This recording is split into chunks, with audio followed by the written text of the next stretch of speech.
Isa pang biktima ng karahasan at mga taong uhaw sa laman ng isang dalaga sa San Mateo, Isabela. Matapos na matagpuan ang wala ng buhay nitong katawan, napalutang-lutang sa irigasyon 300 meters lamang ang layo mula sa kanilang tinitirhan.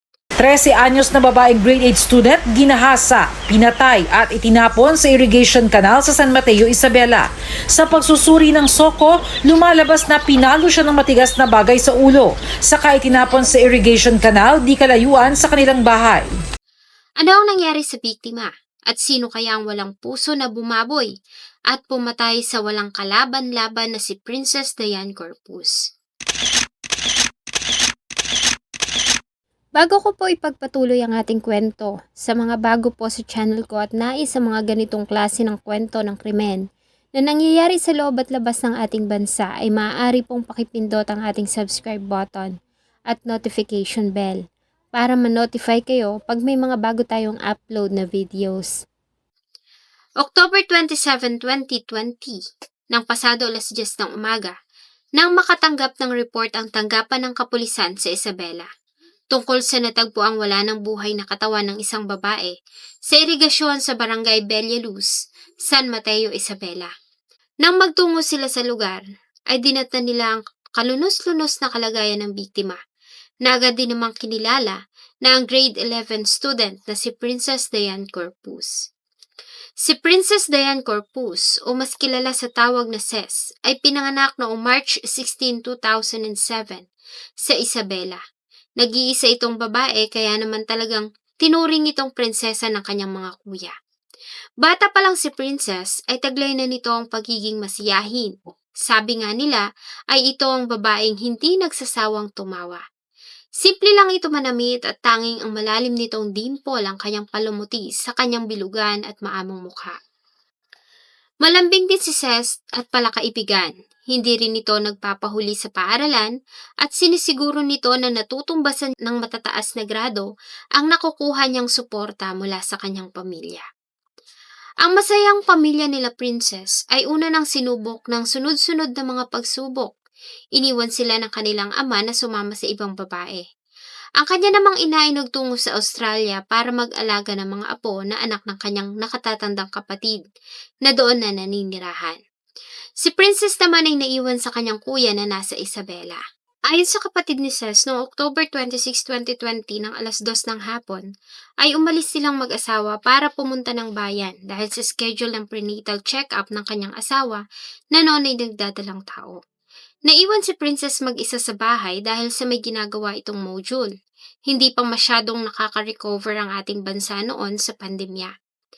Gabi na nang makauwi sila ng bahay. Pagdating, ay nagtaka sila dahil nagkalat ang gamit sa loob at hindi nila makita si Princess. Sinubukan pa siyang hanapin ng kanyang kuya subalit nabigo ito na matagpuan ang kapatid. Lumipas ang magdamag at walang Princess ang umuwi sa kanilang bahay. Hanggang sa matanggap nila ang isang masamang balita na natagpuan ng wala ng buhay na katawan ng kapatid sa irigasyon 300 meters lamang ang layo mula sa kanilang tinitirhan.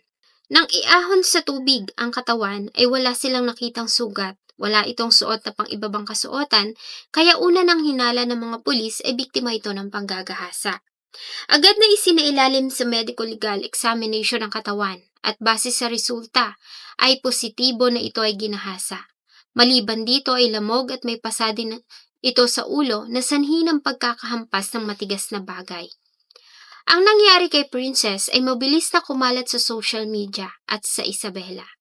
Sa pangunguna ng Municipal Office ng San Mateo ay nagawa nilang makalikom ng halaga na ibibigay na reward money sa kung sinong makakapagbigay ng information sa nangyari. Ang dating 100,000 ay nadagdagan pa mula sa mga concerned citizens at umabot ito hanggang 235,000. Agad na nagsagawa ng investigasyon ng kapulisan ng Isabela. Sa ginawa nilang pagtatanong ay may ilang mga testigo ang lumutang at nagbigay ng kanilang salaysay tungkol sa huling tao na nakita nilang pumasok sa bahay kung nasaan ang biktima bago ito makitang wala ng buhay. Noong una ay hindi agad na pinangalanan ng mga investigador ang dalawang persons of interest na mga kamag-anak din ng dalaga. Pinasupina nila ang mga ito noong January 2021 bagamat itinanggi ng dalawa na may kinalaman sila sa pagkamatay ni Princess.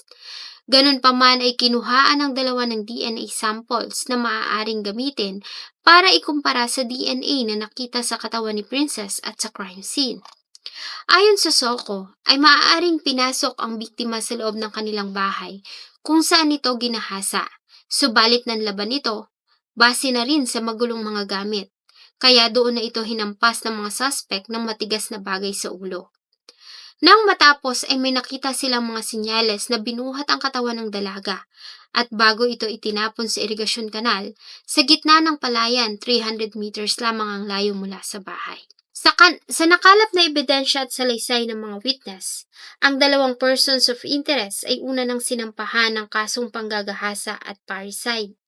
Ang dalawa ay may pagkakataon pa para magpasa ng kanilang kontrasalaysay kaugnay sa pagkakaugnay nila sa krimen. Kung hindi sila magbibigay ng tugon sa loob ng itinakdang araw ng hukuman at hindi sila humarap sa korte, ay sisilbihan na ang mga ito ng warrant of arrest. Bagay na nagkatotoo dahil ang dalawa ay bigla na lamang naglaho sa lugar at walang nakakaalam kung saan ang mga ito nagpunta. Dahil dito ay agad na naglabas ng warrant of arrest si Judge Ariel Palce ng Regional Trial Court Branch 40 laban sa dalawa na naging subject ng isang malawakang manhunt operation ng PNP. Nahirapan pa ang mga pulis sa ginawang paghahanap sa dalawa hanggang sa makakuha sila ng tip. Makalipas ang halos 8 buwan na pagtatago, ay naaresto ang 58 years old na ama ni Princess na si Alfredo Corpus at kapatid ng kanyang ina na si Rogelio de los Reyes sa Sitio Pader, Barangay Anak, Nagtipunan, Quirino, Isabela. Nagtago ang dalawa sa isang maliit na kubo sa kabundukan. Malayo ang lugar, walang kuryente at hindi rin naaabot ang mga sasakyan. Kinakailangan pang maglakad ng 4 na kilometro bago nila natunton ang pinagtataguan ng dalawa. Si Alfredo Corpus ay ama ni Princess. Sa pagkakaaresto sa kanya ay agad naman itong nagpahayag ng labis na pagsisisi sa nagawa niya sa kanyang anak. Si Rogelio de los Reyes naman ay kapatid ng kanyang ina, bagay na dumagdag sa sakit na naramdaman ng pamilya. Dahil sa mga taong dapat sana ipoprotekta at magmamahal kay Princess ay ang mga taong pumatay sa dalaga sa masakit na pamamaraan. Ang mga suspect ay kasalukuyan pa ring nakakulong at sumasa ilalim sa mga paglilitis. November 1, 2020 ay dinala sa huling himlayan ang katawan ni Princess. Ayon sa kanyang kuya, ay pangarap nito maging pulis, kaya nag-aaral ito ng mabuti. Subalit ang pangarap na ito ni Princess ay maagang naputol at ang masakit, ang mga taong itinuturong dahilan ay ang kanyang ama at tiyuhin. Sana po ay nagustuhan nyo ang isa na namang kwento na akin pong ibinahagi. Marami pong salamat sa inyong patuloy na pagtangkilik sa akin pong mga videos. Huwag nyo pong kalimutang mag-iwan ng inyong saloobin at suggestion sa atin pong comment section. Thank you so much po and see you in my next video.